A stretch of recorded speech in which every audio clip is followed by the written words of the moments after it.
Hello, and welcome to Off the Fence, a podcast where we deconstruct difficult decision making to help us figure out what keeps us stuck, and more importantly, how do we get unstuck? I'm your host, Karen Covey, a former divorce lawyer, mediator, and arbitrator turned coach, author, and entrepreneur. With me today is Veronica Drake. Veronica runs the Intuitive Incubator for midlife business women. She helps creative, ambitious female entrepreneurs break through the barriers standing between them and the next level income by merging their intuition and intellect for creative, out-of-the-box solutions that enable them to grow their business in a holistic, natural way. Veronica helps these business owners reach new heights. Veronica, thank you so much. Welcome to the show. Oh, thank you for having me. I'm excited to be here. I'm excited to talk about this because this is quite honestly something that I've never talked about on the podcast before, and that is intuition. Now, I know that word brings up a lot of different ideas in a lot of different people's minds. So when you talk about intuition, what does that mean to you? What is intuition? So I will take a really long story and make it really short. I believe that when we came into this life as a human, we were hardwired with a direct connection to something bigger than we are.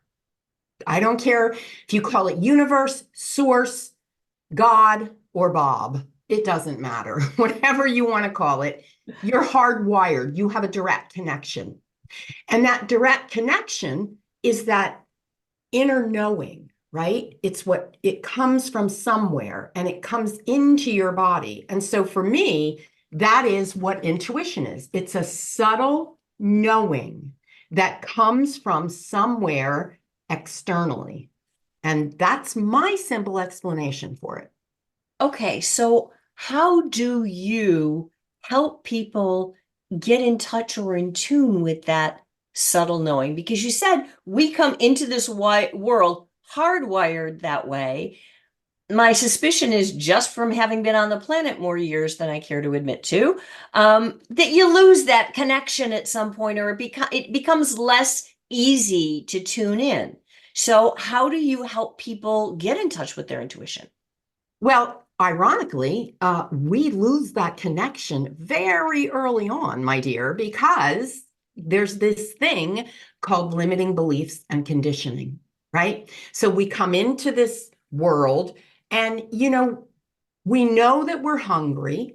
We know that our diaper's full. We know these certain things, like we just know, right? And our natural reaction is this just doesn't feel right. Something's uncomfortable. And so we know what that is. That's a very simplified version of it, right? Mhm. Then we grow up and we're taught, rightly so, don't touch the hot stove, or more society teaches us how to believe certain things about certain people and cultures and systems, and right, so we're conditioned. And so that conditioning also includes, hey, you need to do it this way and you need to do it that way. And then all of a sudden it gets noisy and we lose that subtle, gentle knowing. And we exchange that for these hard, conditioned facts. And I use air quotes because whose facts are they? Are they ours or are they given to us? And so we just get disconnected. And I would say typically that happens around age 6 or 7 when we start getting into the world, right? We go to school and then we're open to all these other possibilities. And then we got the self-esteem component and we've got the confidence component. And all of these things play a factor in our ability to stay in touch, in tune with the inner knowing. So it sounds like, I mean, this is just part of the human condition, right? You have to learn as a child, like, don't touch the hot stove, to your point, or you're going to be burned. Yeah. And every parent is going to do that, presumably, for their children or to their children, however you look at that. How do you then later on in life, because you deal with women in midlife, correct? Transition, yep. Transition. transition and midlife. So by then, you got some years under your belt. You got a little bit of conditioning to work with, right? So, how do you help people get underneath that conditioning to hear the voice again? So typically, I call them the D's. Every woman, and usually it's around 45-ish, 50-ish, she hits a D: death, disease, disaster, or divorce. She hits a D and she goes, OMG, what now? Something feels off. I don't know what to do. I've been doing this and it's not been working. I feel like there should be more. All of this familiar language, because every woman that comes to me says the same thing. And so, boom, she hits a D. She goes, there's got to be more. And where do you go, right? You go to your girlfriends, you go to a self-help book, you go to a guru, maybe you go to your religion, whatever. You go to these places, but these are places you've already been, right? Think about the girlfriend you sit down and you have a glass of wine with. Well, she has good intentions, right? She's there, she's the listener, but you've been there, you've done this, and all of a sudden it becomes this monotonous rehashing. And so the key to getting out of that is to deepen the relationship with self-awareness. And that's where it all begins. But, that's a beautiful thing to say, but how do you do that? Because quite honestly, by the time you get to a certain age in life or a certain stage in life, like you hit a D, getting that self-awareness, you don't even know what, like when you feel something or you hear the voice in your head, how do you know, is that you? Is that the conditioning? Is that something your parents or teachers or somebody dumped on you at some point in life? Like, how do you discern what is the voice? What's that self-awareness? So the discernment is very easy. And this is the benchmark I tell my clients. Okay. If the information coming in, we'll call it coming in, or you're receiving, expands you, that's your higher, greater, good information.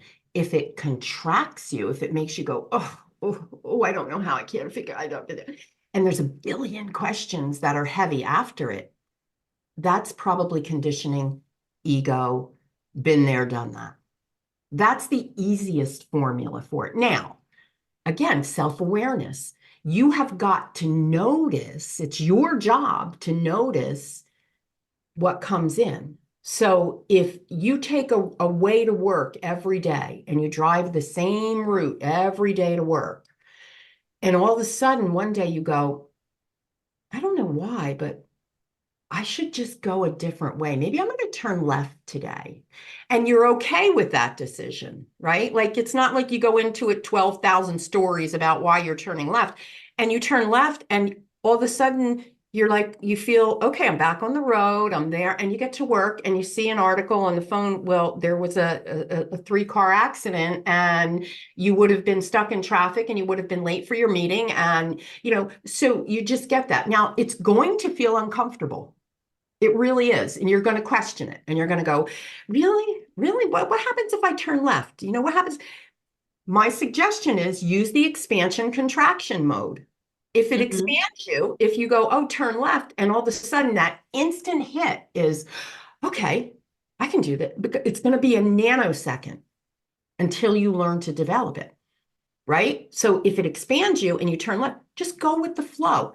Easier said than done, because the brain is wired for familiarity. Familiarity keeps us safe, but it also keeps us stuck.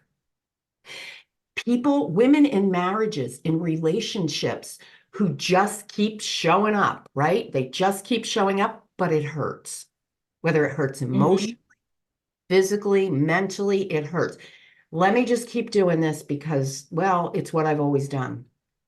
Here's the number one reason women won't listen to that nudge, that gut feeling, that expansion. Here's the number one reason. Because it will require change. And most women don't like change. Is this a female thing or is it a human thing? It is a human thing. And I'm speaking to the females because the majority of the work I do is with females. However, women's intuition, it is a male thing also. It just happens to be called women's intuition for whatever reason, but absolutely it's a male thing. Okay, so it sounds like this is a human thing Yep. both ways, and you work with women, and I understand that. But let's say you've got a woman and she's, one of the decisions, this podcast is about how do you make decisions? And what I'm hearing you say is one of the factors is to listen to that little voice. But let's say it's not a decision about turn left or turn right. Let's say you're facing a big decision, whether that be do I stay or go in a relationship? Do I stay or go in a job? Or even in a career? Like, do I start my own business? So, like, we're talking a significant decision. How do you know to go with your intuition? When you say, like, this is crazy, I've got to have something to base a decision on that's like facts, that's hard, that's tangible. What do you do then? So, great question. If you're me and you've been doing this for 30 years, you can trust that hit, right? And you just follow that. However, most people feel comfortable uniting intuition and intellect, right?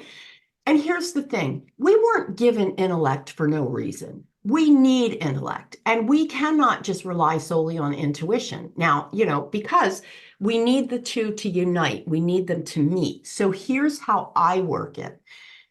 You ask the question or you present the struggle, and you can do this internally here, or I'm a big writer. Like, I like to write it down. Like, let me just figure this out in writing. You write it down and then you just sit back. You take a pause and you sit back and you say, okay, what could I do to solve this? And then you let quick hits come in. I call them the quick hits. Quick hits, quick hits. And you just label it, label it, label it. No judgment. Then, when you're done with the quick hits, and this is very quick, because the longer you lament, the longer you think, you're allowing intuition to come in, or intellect to come in. Now, we are going to unite intellect, but first we have to get those quick hits out.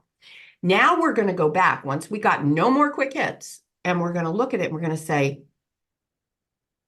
intellectually, does this make sense? And then we'll say, well, it does make sense, but it shouldn't happen until here. And look, this doesn't make any intellectual sense at all. Or, oh, I never thought of that. And here's how it can intellectualize in my life. It's a process, right? Like, this making monumental big life decisions, like, do I stay married? Do I leave my job? Right? You can't just fly by the seat of your pants. You just can't. Like, it's, well, you can if you want to, but you're going to face cause and effect. So the reality is, making decisions happen with intellect and intuition united. And so the only way to get this out is to say, here's the question, what would my intuition tell me? And Oh, I like that. And then you're going to get what your intuition will tell you. People are going to say, is that my intuition or is it my thoughts? Again, expansion, contraction. But let's just, for the sake of argument, assume that you've asked, what would my intuition tell me? And you're going to allow it to be your intuition. You're going to give it permission. You're going to say, okay, I'm going to trust that this is my intuition. I'm going to go out on a limb here and trust it. Write it down, list it out, and then, okay, intellect, what do you say about these steps? What do you say about these solutions? To even get more finite with it, you could write down what you want to have happen, say an outcome. Mm-hmm. I would like to be in a new job by 2025. Let's say that's the outcome. What are the steps I need to do to make that happen? And then again, quick hit, quick hit, quick hit, intuitive. First you do this, then you do this, 1, 2, 3, 4, 5, and you've got 5 hits. Now you come back and you say, all right, intellect, what do you think about these 5 hits? And the intellect goes, well, 5 needs to be 1. And then you need to do 3 instead of 4. That needs to be 2. Like, and you intellectualize the steps. You've got the steps intuitively because you didn't use the rationale, right? Go ahead. Okay, let's say you're saying that you're facing this big decision, whatever it is. You ask, okay, intuition, what should I do? What are the steps? And you got a lot of nothing. Okay. Now what? You're like, well, I guess I don't have intuition. Is that Nope. the conclusion? You'll always get something. So here's what you do when you're stuck. I call it a brain dump. Okay. So intuition, I want to be in this job by 2025. And all of a sudden, you've got your trusty pen and your paper, or you're just thinking in your head and you hear, did I put the clothes in the dryer? I need milk. What's for dinner tonight? I'm hungry. Geez, my back hurts. What, right? Is that a normal scenario? I think you've been listening into my head. I mean, that Right? you're all over the place. It's like, right? The Buddhists call it monkey mind. Mm-hmm. You have to honor the monkey mind. You have to do the brain dump.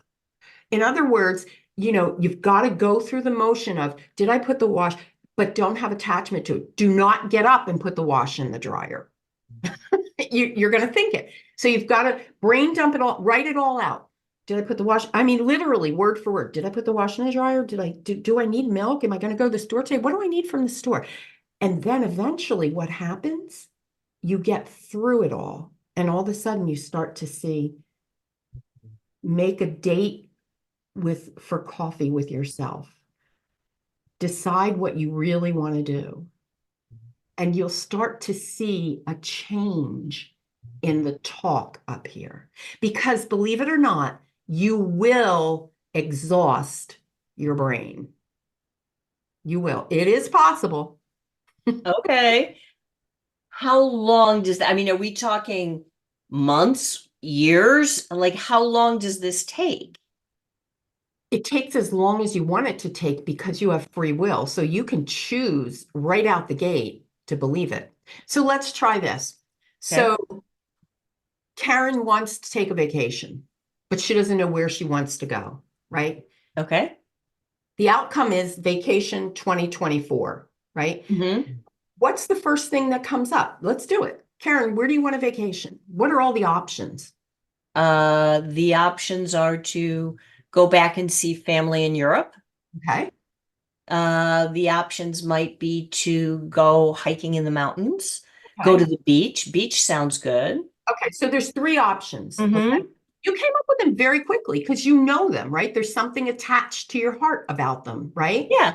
Now we go back and we say, okay, Karen, let's intellectualize this. If you could do all 3 of them, which one's most practical to do first? Um, Probably Europe because we really need to go see family there. I mean, my mother-in-law is not getting any younger, and so that would be a good choice. Okay, so you got to that because intuitively, and this is all very simple.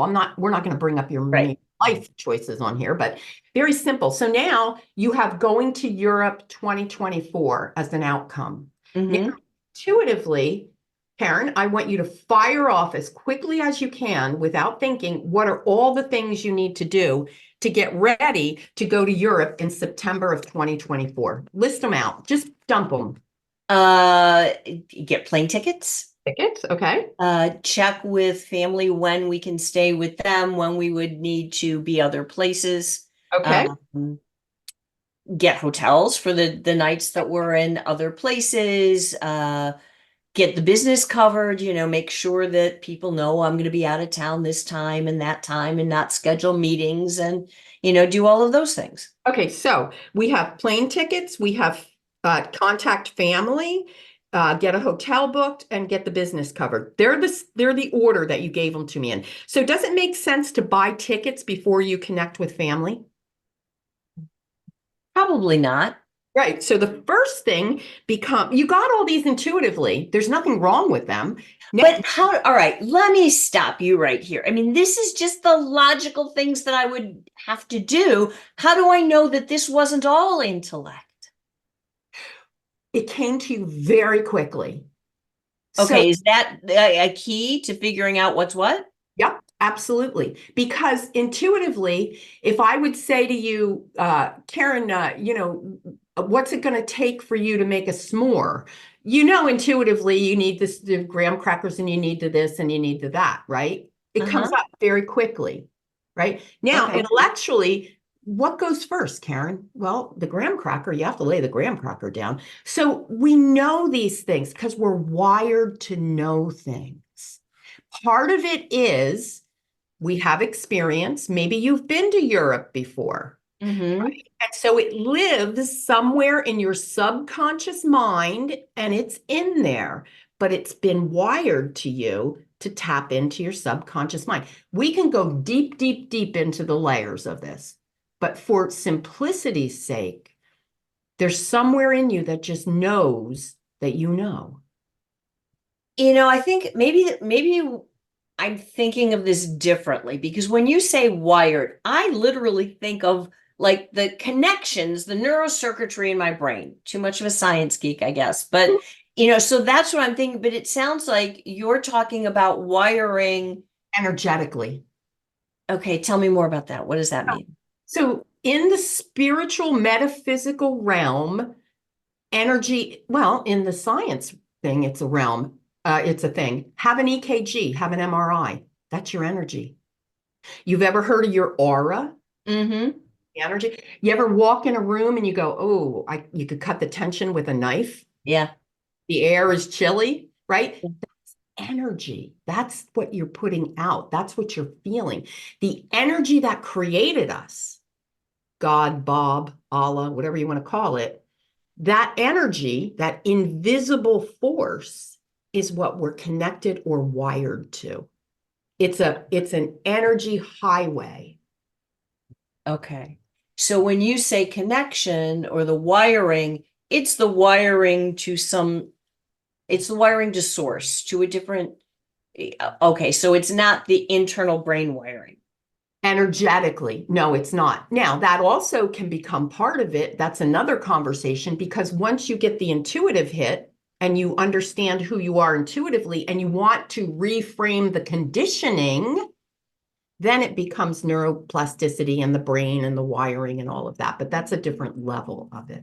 Okay, what happens when you're trying to figure out some major life decision and your intuition and your intellect are at odds? Like intuitively, you feel you should maybe go, leave the marriage or leave the job or what have you. But intellectually, you're saying, but I have 20 years invested, but the kids, but the money or the career, it's like I've been here so long. What else would I do? So you've got the two that are at odds. Now, what do you do to sort through that? So again, if it expands you, that's going to be a healthy choice. Because if you're going to stay in a contracted space, now let's take it back to the energy again. If you're going to stay in a contracted space with no other outside different solution, you're going to begin to block up and be stagnant. And ultimately, it comes to dis-ease, disease. Okay. That's the Mhm. whole bottom line. There's a whole study on why people get sick, and it has to do with their energy backing up. They're not following through their intuition. Cancer, breast cancer especially, is very prevalent in women caregivers who overgive. It backs up. Interesting. Oh yeah, the world of energy is fascinating. So bottom line, staying in a marriage or staying in a job that makes you heavy or lethargic or stuck is ultimately going to make you stuck everywhere. But what if intellectually you say, yeah, but I got to pay the bills? I mean, yes, I know this isn't great, but maybe I can make it work. If you're talking marriage, I made a vow, I made a promise, I've got kids, it's going to hurt them. how do I, yes, intuitively, maybe I feel a little bit closed on, but practically speaking, I've got to pay the bills. I've got to eat tomorrow. How do you resolve that conflict when people are so stuck? They might say, yeah, intuition is great, but that and $5 buys you a cup of coffee at Right. Starbucks. So you would not make an impromptu decision on your marriage in a minute. That would be silly, but you are going to get the hit. And remember, I told you at the beginning, most people won't act on the hit because it requires change. So if you get the hit that you know this marriage isn't good, but over here is all this stuff that you've been told you Yeah. need, and now you have proof you need it because you're living in it. So now you have got to sit down and do this exercise that we just did. So the outcome is I want to leave the marriage. Mm-hmm. Intuitively, what do I need to do to make this happen in 2 years? What do I need to do to make this happen in 6 months? And you list down the intuitive part of it. I have to talk to a lawyer. I have to find a place to live. I have to look at my debt. I have to consolidate. Whatever your steps are, intuitively, vomit them out. And then go back and use your intellect. Okay, listen, first things first. I got to have a conversation with my partner. Like that was one of the items that came out. And Mm-hmm. then you label, you number the things you have to do. And then you make a point to do them. And you can keep using this process over and over because now the outcome is I've got to talk to my partner. Here's the outcome. What are the things I need to talk about? Intuit. Who gets the kids? Why I'm not happy. And then it goes, then take your intellect and re-talk to them again and label them. I promise this practice, once you get in the hang of it, it becomes second nature. How do you learn to trust it? I mean, forget about getting the hang of it, but learning to trust what your intuition is telling you when intellectually you may say, I don't know if this is right, or society, the ubiquitous they say I shouldn't do this, or it would be stupid, or doesn't make financial sense, or whatever, yet something inside of me is saying, go for it. Mhm. Well, do you remember when you were a little girl and you learned to ride your bike? Oh yeah, that And was painful. yeah, it is painful. Trust is painful. Sometimes it hurts until you can get fully involved in it, right? You never know when they're going to let go of the back of the bike. You never know Sure. when it's you doing it or somebody's holding you up. You don't know that until you're way down the road. So sometimes having faith and just saying, okay, I'm choosing to trust in this guidance rather than relive the loop of the things that are not working. And that's where the fear comes in because trust is a very sticky place to be. Trust is a sticky place, and I know so many of my clients of they're stuck in the fear in the what if land, Yeah. right? What if this? What if that? What if, and when you say what if, it's interesting because most people you don't hear people say, what if everything turns out perfectly and I'm really happy? Like that isn't part of what if land. What if is always the bad stuff, right? What if, I don't get another job and I end up living on food stamps? What if, I leave the marriage and then I have regrets and I wish I hadn't done that? What if, what if, what if? How do you get people to move beyond the fear and into that trust? Because it's easy to say, is not so easy to do. No, and this is where my coaching comes in because we take the what if and we go into it. What if you get on food stamps? That would suck. Well, okay. So logically, all right, that's the emotion. That would suck. What if? Mhm. But what if? Because what's the reality? What if you get on food stamps? Nobody wants to get on food stamps. Yeah. But if that's your choice, if that's where you're at to gain your freedom or to get your expansion, you got to keep your eye on the big picture. I use this analogy. This is very helpful. When I was a little girl, there used to be a crick or a creek, however you want to say it. And we would go there, and my grandmother would watch us, and she'd say, "You can go to the other side, but you can't get wet." Okay, how am I going to do that? You can take your shoes off, but don't get your shorts wet.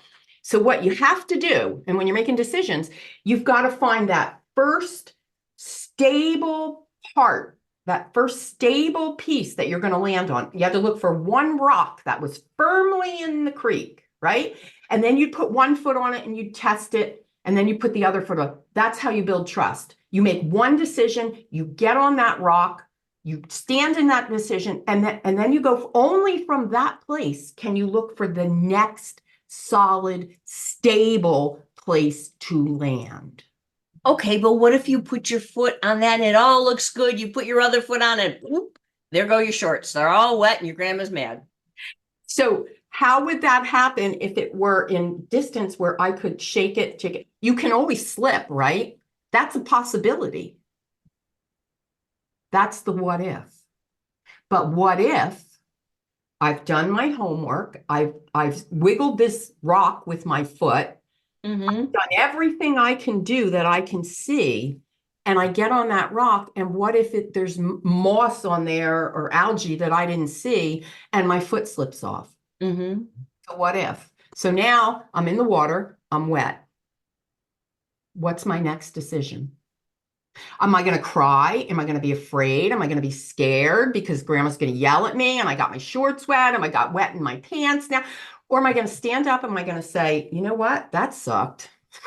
I don't like a wet ass, but you know what? Here we go. And I get up and I go, all right, put your big girl panties on. Where do I step next?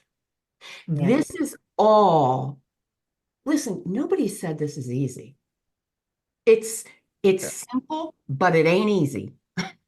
Yeah, no, that I agree with you 100%. And there's a concept in the science of decision making. I don't know if this is a technical term, but it sounds like it's something called ooching, and it sounds like what you just described, that you take a small step first and you test the waters, and it either works or it doesn't. But if it doesn't, the consequence of having made that wrong mini decision is not like life earth shattering, right? You can always go back and regroup and start again. And it sounds like this. I mean, other than having grandma yell at you, that kind of sounds like the same concept. Yeah. And listen, life, your life, my life is nothing more than a series of decisions.